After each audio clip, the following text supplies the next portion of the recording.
今回は新疆ウイグル実軍に関するある人権報告書を取り上げて、その中身をじっくりと見ていきたいと思います。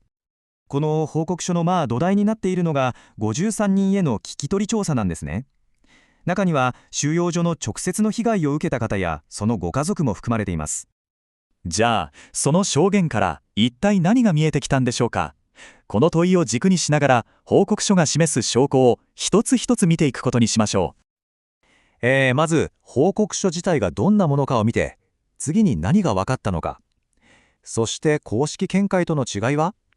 収容所の実態、そして最後に人々にどんな影響があったのかという順番で話を進めていきます。さて、最初のセクションですけども、この報告書、実は合計で70時間以上にも及ぶ聞き取り調査が元になってるんです。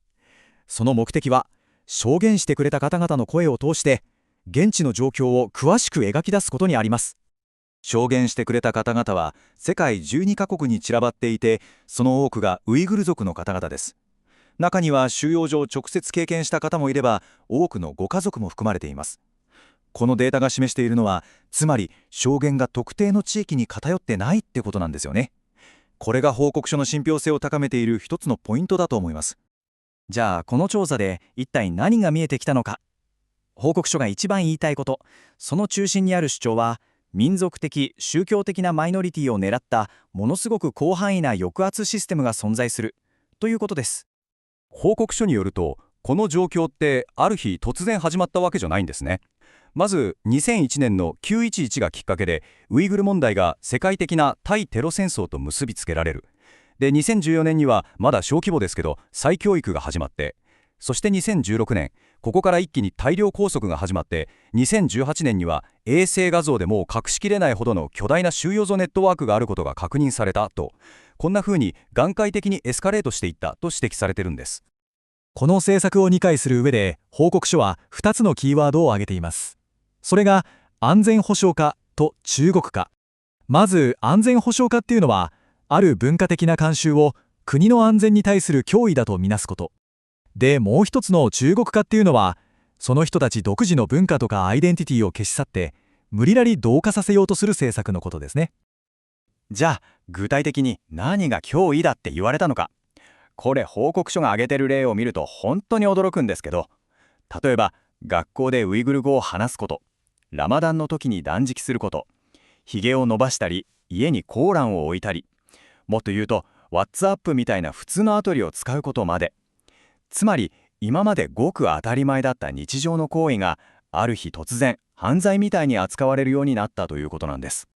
で、ここからが重要なんですけど、物語は2つに分かれます。つまりこれらの政策に対する公式な説明と報告書が分析した内容、この2つの間にはものすごく大きな隔たりがあるんです。中国側の公式な理由としては、まずテロ、分離主義、過激主義っていう3つの悪と戦うためだと、あとは人々に職業教育を提供するためだと言っています。でも報告書は違う見方をしていて、その本当の目的はウイグル文化を消し去るための文化的浄化であって、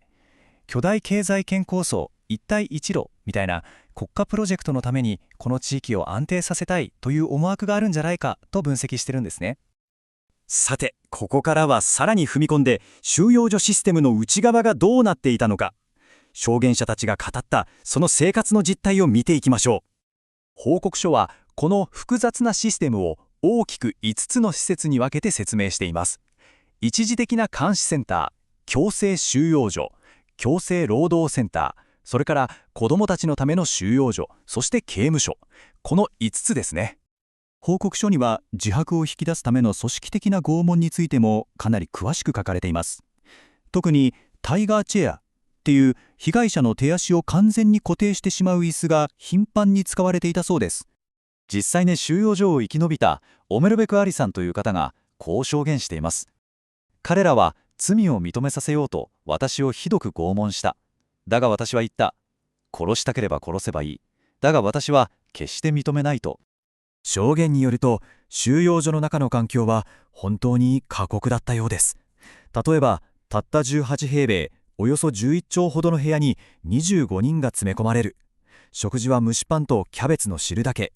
そして毎日14時間から15時間、共産党を称える歌を歌わせられたり、プロパガンダを暗記させられたりする、いわゆる教育が強制された、と報告されています。その劣悪な環境が体にどれだけの影響を与えたか、このグラフがそれをはっきりと示しています。先ほどのアリさんですけど、わずか8ヶ月で体重が115キロから60キロにまで減ってしまった、つまりほぼ半分になってしまったと証言しているんです。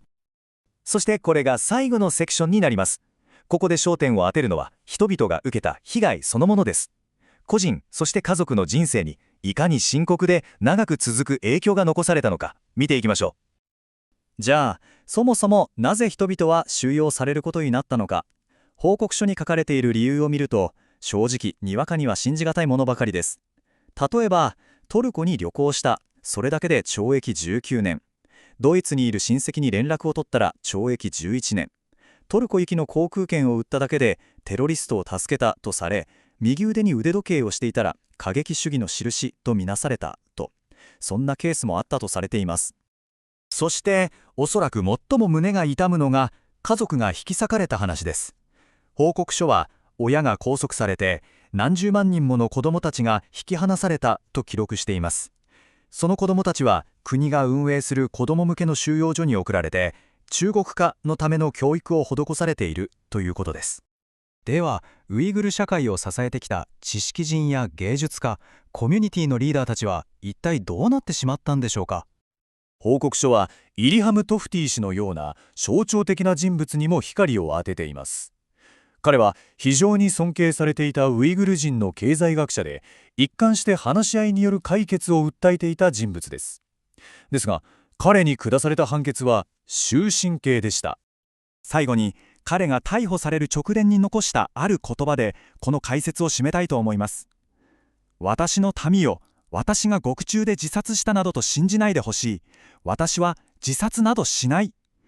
この言葉が、報告書が伝えようとしている現実の重さを、静かに、でもものすごく強く、私たちに突きつけているように思います。